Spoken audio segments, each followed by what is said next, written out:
Bismillahirrahmanirrahim. Assalamu alaikum wa rahmatullahi wa barakatuh.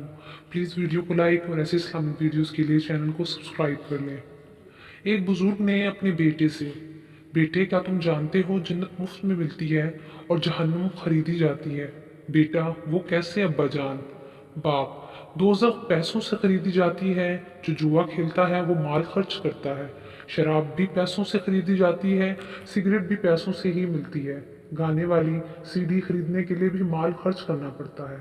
इसके बरक्स जन्नत मुफ्त में मिलती है। मेरे बच्चे जो नमाज पढ़ता है मुफ्त पढ़ता है, रोज़ा भी मुफ्त में रखा जाता है। इसी तरह इस्तग़फ़ार करने और निगाहें नीची रखने और अल्लाह ताला से डरने और अच्छा इखलाक इख्तियार करने पर कोई खर्च नहीं आता। अल्लाह पाक हमें सुन्नत नबी सल्लल्लाहु अलैहि वसल्लम के मुताबिक ज़िंदगी गुजारने की तौफीक दे। आमीन। दुआओं में याद रखिएगा। फ़ी अमानिल्लाह।